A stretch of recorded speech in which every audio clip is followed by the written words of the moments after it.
and let's go ahead and get into our heat check where we check in with the hottest players around the league for our final regular season games. That's going to be week 18. That's going to be offensive players, defensive players, and a special spotlight on our rookies. Um, it's going to be the last time we were able to highlight some of these guys because some of these guys didn't get into the playoffs, or maybe they did get into the playoffs, but maybe they're not starters. Make it news for the podcast. Okay, what we got? Yes. It's not that exciting, but the Raiders just fired their GM. Oh, Tom Telesco yeah. has has been let go. Ian Rappaport live. Um, that's crazy. How do you fire your coach 3 days ago, 2 days ago? Mark Davis still hasn't even come out and said anything, and now the GM's gone also. Like, I don't what are we doing? What you know, a cynic would tell you that they fired their head coach and planned to keep their GM. And then a minority owner, a man named Tom Brady, called up some guy named Bill Belichick and said, "Hey, man, ditch North Carolina and come to the Raiders." And Bill Belichick said, "That's fine, but I'm bringing my own GM." So you heard it here first. All right. Let's go ahead and get into our heat check. Let's go ahead and start off with the offensive player side of the ball. Um, Drew, I'm going to do mine a little bit different this week. I'm not sure how you're going to do yours, but I'm going to try to highlight people that we usually don't have the opportunity to highlight that also still had a good game, great games. But I'm going to take the opportunity to highlight people that we might not be able to highlight inside the playoffs at all for one reason or another. Um, Guys who we just really haven't talked about all season. So I'm going to take that opportunity, especially with the rookies too. That's how I'm going to approach this entire thing going forward. Um, with the offensive side of the ball this week, I went forward and I gave my offensive player of the week out to Dameon Pierce, 19 carries, 176 yards, and a touchdown. Great performance for a guy that's going to be looking to go to a new team in the offseason. That's going to be his hope. He's basically auditioning to go somewhere else. Joe Mixon is over there in Houston right now. He's the starter. We're not going to really get an opportunity to cover Dameon Pierce through the playoffs, more likely than not, unless something happens to Joe Mixon, which hopefully it doesn't. But Dameon Pierce is, he probably wants to go somewhere else. And with this last game performance, this is almost like an audition for him. Say, hey, I can still do it. I'm still here. If anyone wants to come get me, come get me. So I think that he's, like I said, it's a good auditioning piece for him to hopefully be able to move on somewhere else. Where'd you go?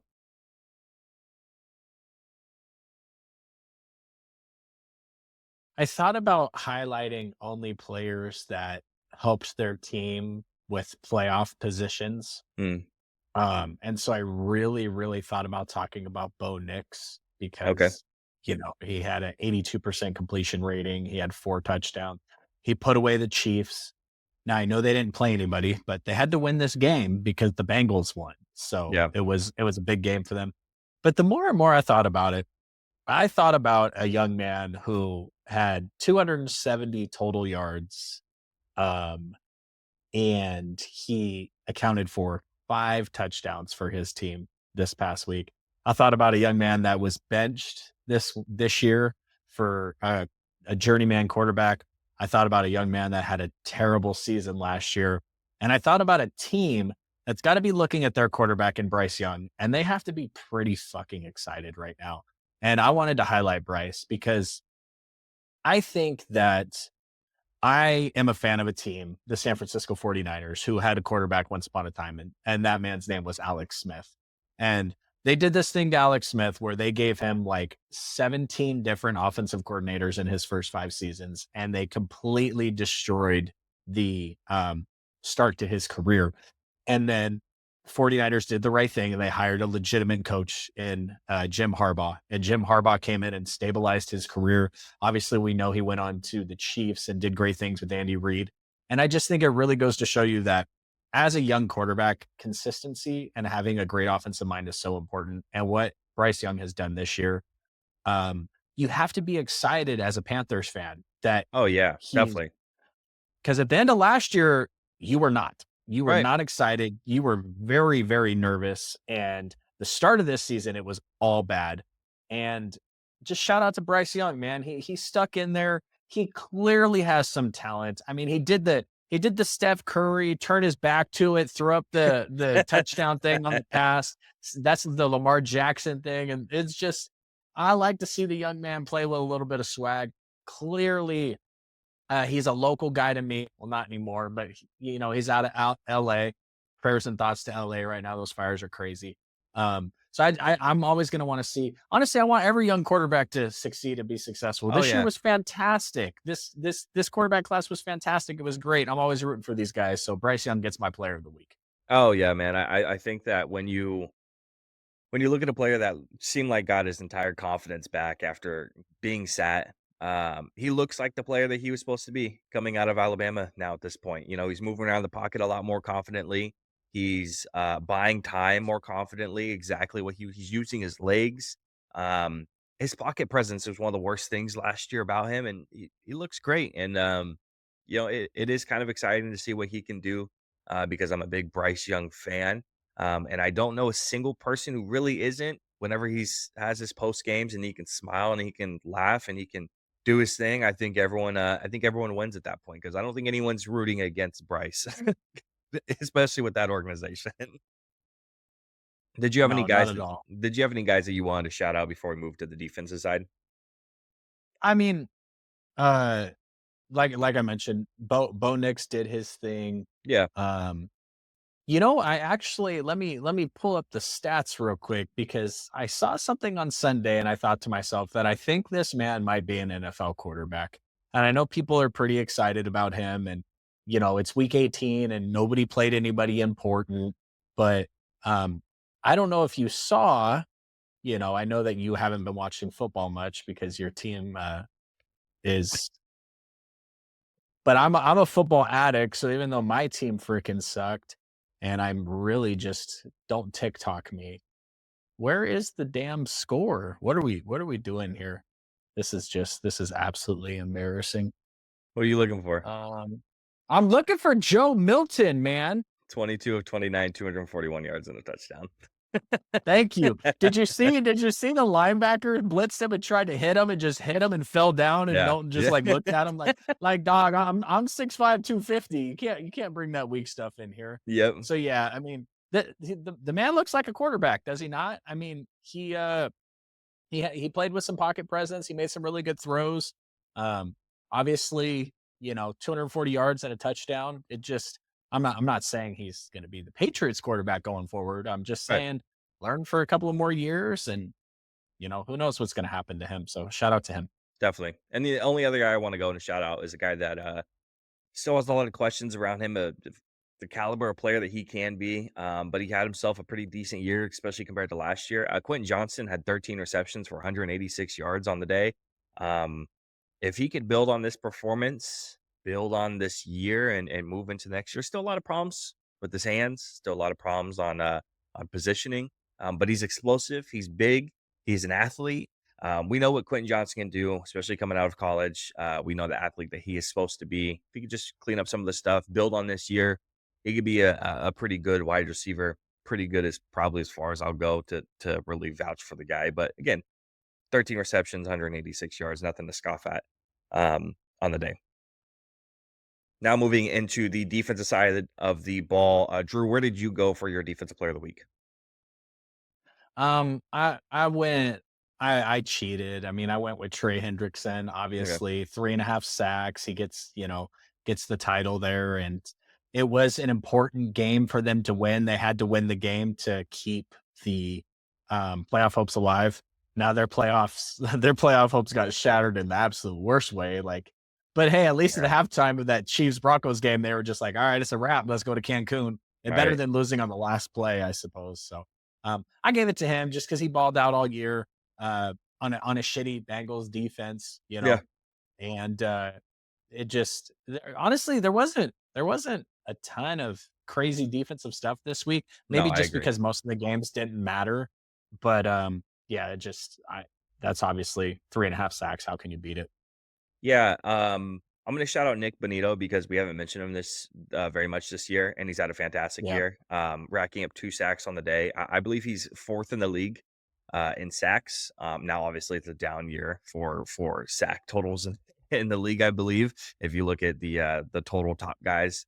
But Nick had a fantastic year. That entire Broncos defense is great, setting a franchise record of most sacks in a single season, and he definitely contributes to that success of that team. And it's not just those front guys. Those front guys allow them to play so much cover zero on the back end. Obviously that benefits guys like Pat Surtain and Riley Moss, and so you got a great secondary back there. But the great secondary builds off of those great front seven guys, and Nick Bonito is um, definitely leading the front there. Him and Zach Allen are fantastic. So shout out to him for that.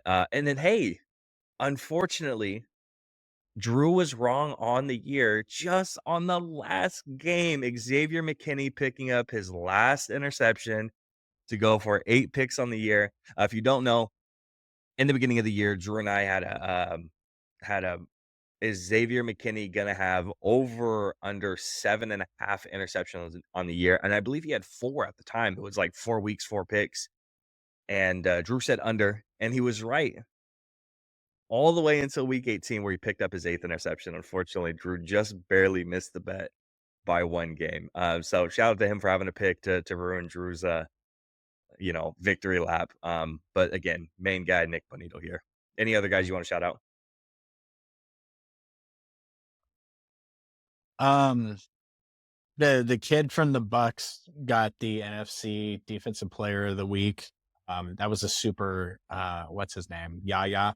Oh yeah, yeah, Um, yeah, Diaby. Yeah.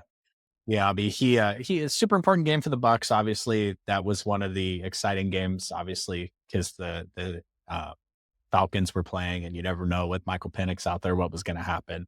Hmm. Um, I saw a really, I saw a really really funny stat, and it was if the Jets played 1,165 snaps in Week 18, and Hassan Reddick played all 1,001 of those snaps and got 9.5 sacks, then that's what it would take for the Eagles to get the Jets' second round pick from that trade.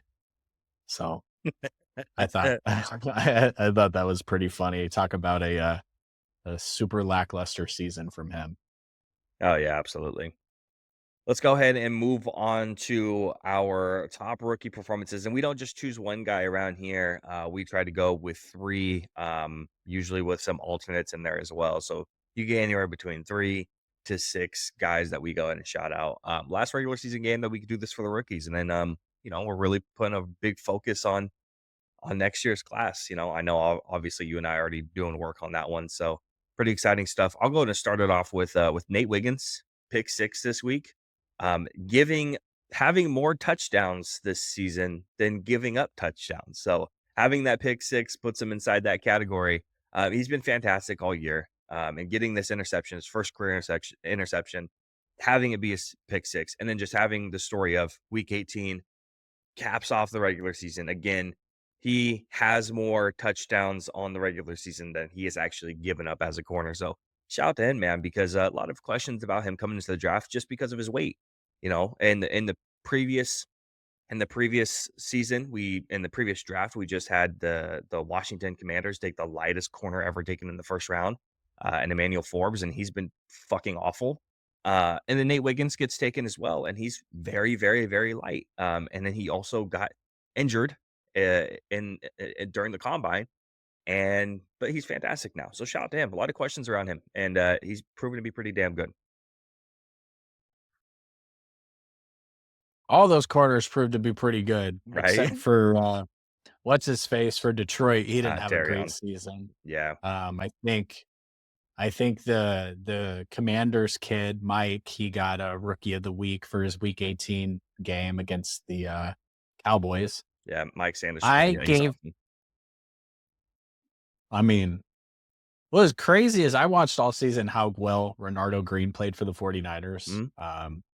And just looking at his PFF grade compared to some of these other rookies, the rookie corners, I mean, Cooper DeJean was just fantastic this year. Um, My rookie shout out, I'm going to shout out the tackle for Baltimore because did you see the clip Oh, with him and Myles Rosengarten. Garrett? Yeah, that was pretty awesome. That was, I mean, talk about a class act to go up and talk to one of the best players of the NFL of all time. And Yeah. shout out to Myles Garrett for the most classiest possible freaking response. He's had a shitty time there in Cleveland, and to pass it down to a younger guy like that and give him the jersey, that honestly, that was just fantastic. So Yeah, that's pretty I awesome. wanted to spotlight that, my rookie of the week. I also wanted to spotlight I already talked about Bo Nix. We've been talking about Jaden Daniels all season. Yep. Shout out to Michael Penix, man. He comes in and the Falcons basically said that Kirk is the backup next year. Now, I don't think that's going to happen. I think they're going to cut him. But Right. shout out to Michael Penix for coming in and playing well enough to take over the starting job. And then I know you said you were going to mention people that you hadn't mentioned all year, but Mm. I'm just going to go back to Old Faithful. And no, it's not Brock Bowers, who Okay. should be the rookie of the year. This man in 15 of his 16 games this year, 15 of his 16 games allowed two or less pressures, not sacks, not hits, not, we're talking pressures. And that's going to be the the Los Angeles Oh, there Chargers you go. tackle, Mr. Joe Alt. Yeah. Joe Alt is already a perennial Pro Bowler, a perennial All-Pro, and a future Hall of Famer. I mean, Yeah. he just made history. He made it in a great way. And when you're talking about a team that's going to run the piss out of the ball, and then they're going to do long developing play action plays, and you have a stalwart at tackle that is not giving up pressures. Shout out to him. He is one of the reasons why they are in the playoffs this year. So shout out to Joe. Yeah, definitely. I mean, dude, the rookie class has been so great. We were spoiled for our channel starting 1 year ago. Back in December, it was 1 year anniversary for that. So that was our first rookie class that we covered on the channel. At least Drew and I have been doing just mocking and big boards and positional rankings for fun for a couple years now. And last year was the first time we could put it out on the channel, and we just got absolutely spoiled by how good this class has really been. And it's been a lot of fun to be able to cover them week to week to week to week, to be able to shout out a couple of these guys. And um, hopefully this next class is at least on par to be just half as good, because if it's half as good, we'll still have a good year, talking about the rookies at the very least. I'm going to go ahead and shout out Jalen Coker, wide receiver, 7 receptions, 62 yards.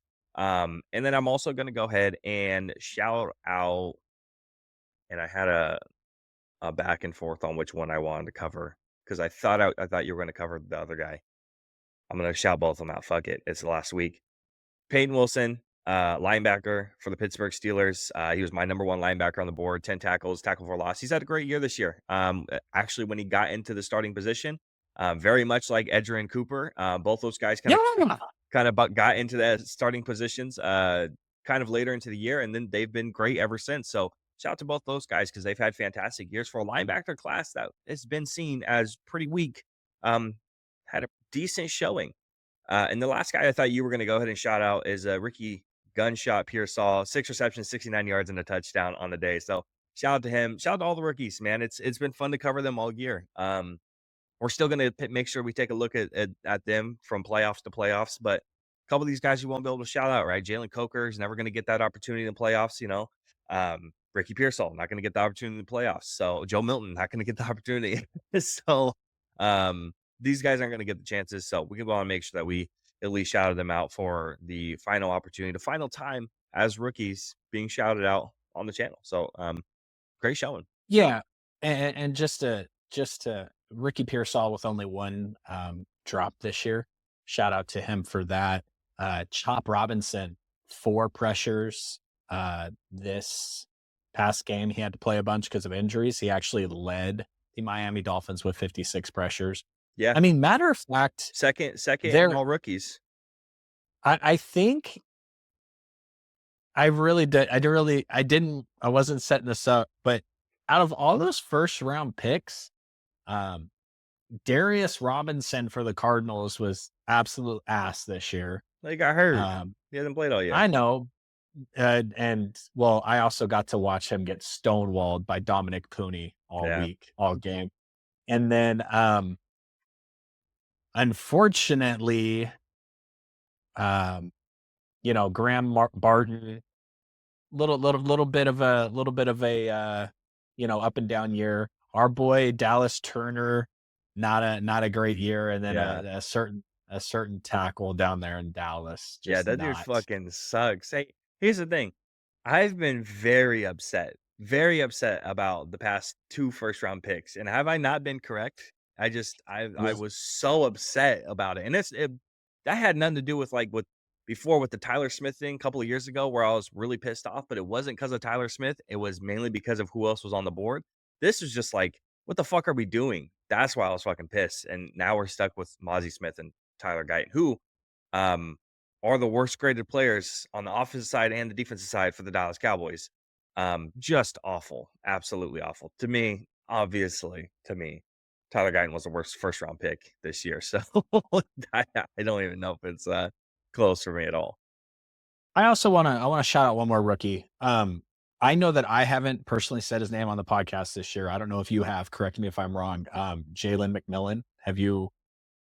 Um, Yeah, I've mentioned him, yeah, a couple of times. He's had a pretty good year. so He had another so what, he has a 50 something yards and another touchdown this year. he had 8 touchdowns this year, dude. He had 8 touchdowns as a rookie, and he makes a huge play. He makes a huge play in the game, and Yeah. he does a stupid celebration. He gets a 15-yard penalty. And I was watching with my dad, and McMillan goes over to the sideline, and he must have had no less than 20 or 25 Buccaneers players come up and dap him up, slap him on the head, hit him on the shoulder pads. The love they have for this guy already as a rookie to Yep. come over and say, "Hey, you know what? You just cost us 15 yards, but it's going to be okay." And then 2 plays later, he catches an amazing pass in the corner for a touchdown in the end zone. So shout out to McMillan. He's had an incredible year. Not only has he had an incredible year, but I mean, he didn't really even barely play until kind of the second half of the year. Like he didn't really get on the field that often. Yeah, he's been fantastic. You know, Well, wide, I'll wide give it I'll receivers give from it to you Washington. statistically. Um, Weeks 14 through 18, he had 24 receptions, 316 yards, and 7 touchdowns. So on that breakout stretch pace he had over a full season would have been 1,000 yards and 24 touchdowns. Yep. So just stupid. Oh, and the only other rookie that I want to mention, I want to see if I can find him. I want to see if I can find him and throw him up on the screen here, just because I think it was kind of hilarious. Um, I don't know if you noticed. I don't know if you were watching, but there was a certain quarterback who's injured this year, and I don't Is know it if you Joe? Yeah. saw Yeah, JJ McCarthy. Yeah. Yeah, I JJ saw that too. That McCarthy was pretty looking good. like Anakin Skywalker. So, although man, he was walking around on the sideline with a limp. He was limping over there. So that's definitely something to keep an eye on. Yeah, definitely. Well, unfortunately, around here, not everyone can be winners. Some people, they have to be losers. And when you're a loser around here on the 2020 podcast, you only go to one place and one place only, and that's the Doghouse. Oh, oh, That's where we place all of our losers from every single week. You can get out of the Doghouse pretty easy. It's not you have a good performance the next week, you're out of the Doghouse, no problem. Unless you're, like Doug Peterson got put in there like week 3, never got out. I've had Patrick Mahomes in there. He got out the very next week. He was only in there for a couple of minutes and then he got out. He was all good.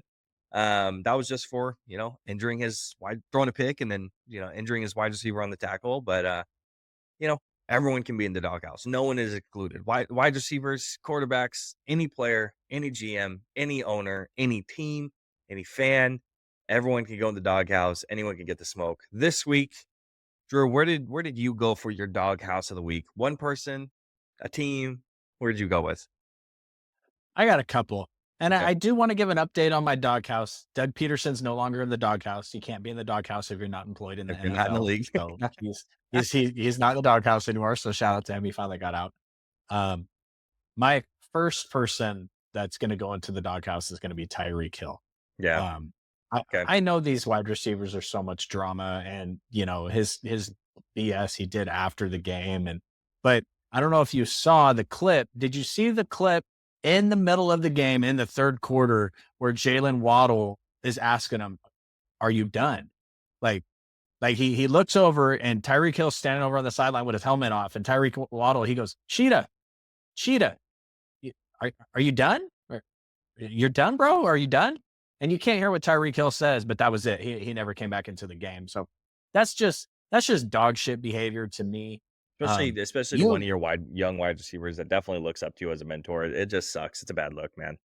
and you're getting paid, dog. You're the one Yeah. that, you so to do this whole, like, I'm not out here just to be out here, like, bro, you got a quarterback that has gone through something terrible the past couple of seasons. He's trying to make its way back. And you go through you go through injuries and stuff. Not every team can be the Kansas City Chiefs where they're just perennial in the playoffs every single year. Look at it, Yeah. taking the Chiefs off the board, one of the most dominating teams of the past 5 or 6 years has been my team, the San Francisco 49ers. It came into this year and they got their asses whipped Yeah. every single week.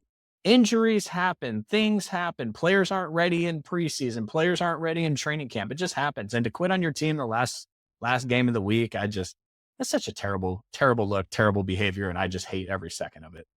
Yeah. I'm definitely with you there.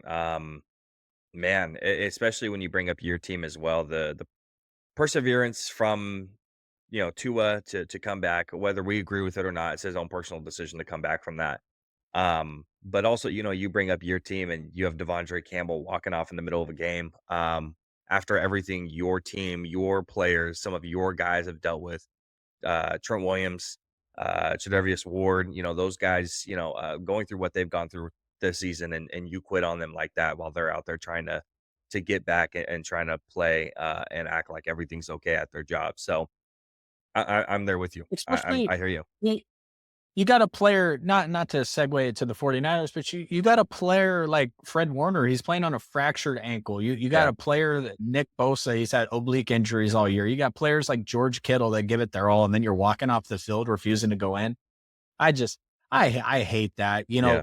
The Dolphins organization it's a quality roster, it's a quality head coach. If their quarterback stays healthy, they're gonna lose in the playoffs probably because they can't play in the cold. But it's just, how do you quit on your team like that? And I just wish, you know, unfortunately, when you make all the money and you're a good player, you get to be a diva a little bit. But Right. if I was the Dolphins, I would send him to, like, Tennessee or something. Like, go enjoy, mm, you know, nothing out there. Yeah, that's fair. Absolutely. Said you had a couple? Oh yeah, Mr. Sam Darnold. Talking about the doghouse, the ability of the doghouse to be one of the best stories in the NFL all season. Yeah. To be, is he going to get 3 years 100? Is he going to get 4 years 140?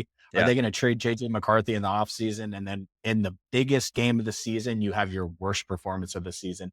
Especially considering that me and you and talked about this last week. The 49ers whipped that Lions defense ass That with a defense bunch has of dug nobodies a on the lot of offensive holes. line, Yep. and Darnold looked terrible. He looked absolutely like, I'm seeing ghosts out there. That famous Sam Shout Darnold out. thing. He looks absolutely terrible. Now that doesn't mean he doesn't come out next week and put the league back on fire. That's the benefit of the doghouse. 1 week you're in, 1 week you're out. Yep. So, like you said, you put the second greatest quarterback of all time in the doghouse at one point this season. So Yep. that's just the thing. That's the nature of it. I do have one more. Okay. As we expand, I think we can expand the doghouse to, we've talked about head coaches, we've talked about owners. I think we can also talk about, I think we could talk about broadcasters. Oh, I think we can talk about them continuing to give somebody like Deion Sanders a platform to talk about, if you want me to come coach your team, you better draft both my sons. yeah. Bro, nobody wants you to come coach their team. You're not an NFL head coach. I think you could be a great college coach. I think Deion can continue to be great. I think he could do some great things. You're not an NFL head coach. And Right. since we're putting the doghouse out to broadcasters, people that you see on TV, we're going to talk about NFL media. We're going to talk about people with podcasts. The last person I'm putting in my doghouse for the regular season is going to be your ass because I told you about the Buffalo Bills this year, and you and me argued about it. We argued about it all season. Shit. Josh Allen is the second best quarterback in the league this year. Shout out to Lamar. So that's going to be my last little doghouse is you for not having the Buffalo Bills on your preseason power ranking top 10. And if I had to guess, they're either number one or number two at the end of the season. So shout out to the Bills. Shout out to that quarterback from Firebaugh, California. And that's all I got. And I mean, the Raiders are always in the doghouse. They fired their GM two Oh, yeah. nights ago Yep, after absolutely. firing their coach 2 days ago. And now they got no GM, they got no coach, they got no quarterback. And that stupid head coach that they fired was celebrating the fact that they won games to take themselves out of the quarterback, um, scenario. So I'm pretty sure, little breaking news, I'm pretty sure somebody's going to be calling Jameis Winston this offseason and begging him to come to Las Vegas. Or Tom Brady will come out of retirement. That's the only, that's got Las Vegas written all over it. My doghouse is short, sweet. Kansas City and Carson Wentz. Fuck you guys for ripping away the opportunity to see Joe Burrow and the Bengals in the playoffs, and giving your division rivals a chance to get in. So that's kind of just my doghouse. Is I would have rather have seen. I like Bo and the Broncos getting in. I don't mind it. I think it's better than Indy getting in. I think it's better than Miami getting in. I think it's better than any of those teams who even got close to the cusp of getting there. I think it's the best outcome outside of the Bengals, and the Bengals probably would have lost in the first round, but it would have been entertaining football at the very least because we know what Joe Burrow can do. So that's the only part that sucks is again letting your division rivals get into the playoffs, but I mean, the Chargers are in the playoffs, the Broncos are in the playoffs, the Chiefs are in the playoffs, and on the other side, you got the Packers in the playoffs, you got the Vikings in the playoffs, you got the Lions in the playoffs. So, yeah, dominating divisions for both sides. But that's all I got for Doghouse of the week. Yeah, and talk about a guy who could have made himself some money this offseason and Carson Wentz, and he shit the bed. So Absolutely, I'm not gonna put him in the doghouse, but you had a chance, dog, and you did not pull it off. So absolutely. Let's go ahead and move away from all of our winners and losers, basically from the week, and let's move into our power rankings for Week 18